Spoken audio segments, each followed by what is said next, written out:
नमस्कार बच्चों, आप सब अपने घरों में होंगे और सुरक्षित होंगे इसी शुभेच्छा के साथ। कक्षा 8 के बच्चों ने कल मेरे साथ पढ़ा था पाठ 3, जिसका नाम था जब मैंने पहली पुस्तक खरीदी। और अब उसी पाठ के शब्दार्थ हमें करने हैं। पहले हम इस तरह से, जैसे मैं हर बार बताती हूँ उसी तरह से आप यहाँ पर पाठ का नाम और दिनांक डाल लेंगे। पाठ 3 जब मैंने पहली पुस्तक खरीदी, अर्थात पाठ का नाम, इसको अंडरलाइन कर देंगे। फिर डेट डालेंगे। यहाँ पर डेट आज क्या है, 9/5/2020। उसके बाद शब्द और अर्थ। शब्द अर्थ जैसे आप करते आए हैं पिछले 2 सालों से, इसी तरह से करेंगे। पर एक चीज़ ध्यान रखें, हर नए पाठ को नए पेज से ही शुरू करें।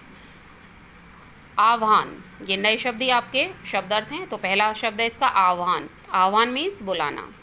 अदम्य मीन्स जिसे दबाया ना जा सके। दिवंगत मीन्स जिनकी मृत्यु हो गई हो। देहावसान मीन्स देह का अंत या मृत्यु। तत्कालीन मीन्स उसी समय का या तत्कालीन मीन्स उस समय का। संगति मीन्स साथ। अनिच्छा मीन्स बिना इच्छा के। निजी मीन्स अपनी या स्वयं की। ये आपके शब्दार्थ हैं। और शब्दार्थ के बाद अगले पेज पर आप डालेंगे लघु उत्तरीय प्रश्न। लघु उत्तरीय प्रश्न, पहला प्रश्न डालेंगे जिस तरह से यहाँ देखिए मैंने डाला हुआ है, लघु उत्तरीय प्रश्न, इसको अंडरलाइन कर देंगे। उसके बाद पहला प्रश्न है आपका, लेखक के पिता ने सरकारी नौकरी क्यों छोड़ दी। पहला प्रश्न क्या है, लेखक के पिता ने सरकारी नौकरी क्यों छोड़ दी, क्वेश्चन मार्क।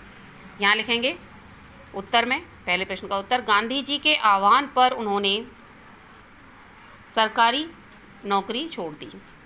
पहले प्रश्न का उत्तर, गांधी जी के आह्वान पर उन्होंने सरकारी नौकरी छोड़ दी। अगला प्रश्न नंबर 2।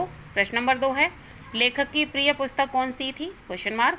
लेखक की प्रिय पुस्तक कौन सी थी, इसमें लिखेंगे प्रश्न नंबर 2 का उत्तर, लेखक की प्रिय पुस्तक थी स्वामी दयानंद की एक जीवनी, जो कि रोमांचक शैली में लिखी हुई थी, और पूर्ण विराम लगा देंगे। फिर एक बार देख लीजिए प्रश्न नंबर 2 का उत्तर, लेखक की प्रिय पुस्तक थी स्वामी दयानंद की जीवनी, जो कि एक रोचक शैली में लिखी हुई थी। ठीक है, इस तरह से यहाँ पर ये भी पूरा हो जाता है हमारा प्रश्न नंबर 2। पूर्ण विराम लगा के इसको कंप्लीट कर देंगे और फिर हम करेंगे प्रश्न नंबर 3। प्रश्न नंबर 3 है हमारा, लेखक की शुरू की पढ़ाई के लिए घर पर ही अध्यापक क्यों रखे गए। प्रश्नवाचक चिन्ह। लेखक की शुरू की पढ़ाई के लिए घर पर ही अध्यापक क्यों रखे गए। प्रश्न नंबर 3 का उत्तर, शुरू की पढ़ाई के लिए घर पर ही मास्टर रखे गए, पूर्ण विराम, क्योंकि पिता नहीं चाहते थे कि मैं गलत संगति में पढ़कर बुरे संस्कार और गाली गलौज सीखूं, पूर्ण विराम।